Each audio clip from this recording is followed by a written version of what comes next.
عالم دین علامہ شہنشاہ حسین نقوی نے کہا کہ مقامات اور مکانات کو دو وجہ سے محفوظ رکھا جاتا ہے، ایک زیارت کے لیے، دوسرا عبرت حاصل کرنے کے لیے۔ کچھ مقامات کا اللہ سے تعلق ہوتا ہے، ایسے تمام مقامات کو محفوظ رکھنا اور بنانا شرعاً اور عرفاً جائز ہے۔ جنت البقیع بھی ایسے ہی مقامات میں آتا ہے جسے مسمار کیے ہوئے 1 صدی مکمل ہونے کو ہے۔ بسم اللہ الرحمن الرحیم۔ قال اللہ تبارک و تعالی فی کتابہ المجید، بسم اللہ الرحمن الرحیم، فی بیوت اذن اللہ ان ترفع ویذکر فیہا اسمہ۔ پروردگار عالم نے ان گھروں کو بلند کرنے کا حکم اور اجازت دی ہے جس میں اللہ کا ذکر کیا جاتا ہے۔ در المنصور میں روایت ہے کہ جب یہ آیت نازل ہوئی تو ایک صحابی مکرم کھڑے ہو گئے، فرمایا یا رسول اللہ، وہ گھر کون سے ہیں جن کو بلند کرنے کا اللہ نے حکم دیا ہے؟ سرکار نے فرمایا بیوت الانبیاء۔ حضرت ابوبکر کھڑے ہو گئے اور فرمایا یا رسول اللہ، وہ گھر، اپنے ہاتھ سے اشارہ کیا مولا علی اور جناب زہرا کے گھر کی طرف، وہ گھر ان گھروں میں ہے۔ نبی مکرم نے بے ساختہ فرمایا نعم من افضلہا، وہ گھر ان گھروں میں افضل ترین گھر ہے۔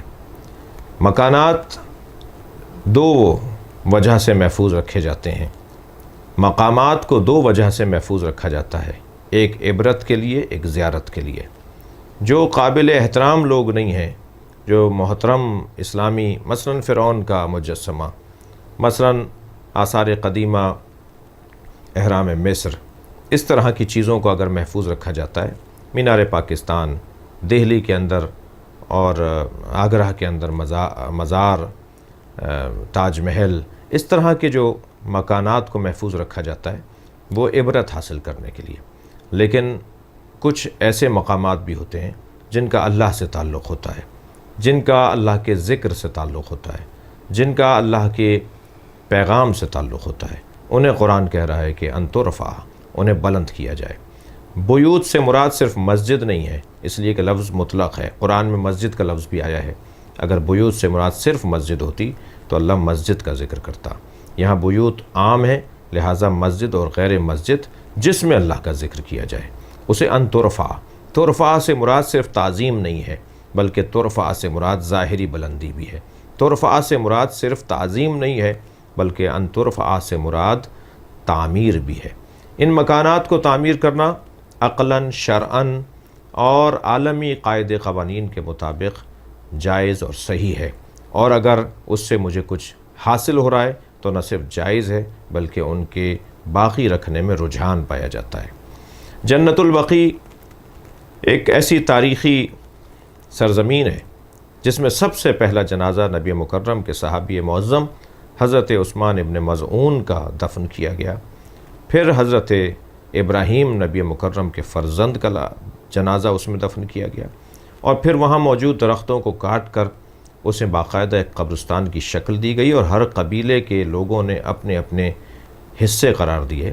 اہل بیت کا بھی حصہ قرار پایا۔ صحابہ کرام مختلف قبائل میں تقسیم تھے، تو مختلف خاندانوں سے ان کا تعلق تھا، تو مختلف جگہوں پر ہزاروں کی تعداد میں جنت البقیع میں صحابہ کرام ہیں، اہل بیت کی مزارات ہیں، امہات المومنین کی قبریں ہیں، شہداء احد کی قبریں ہیں، اولیاء الہی کی قبریں ہیں۔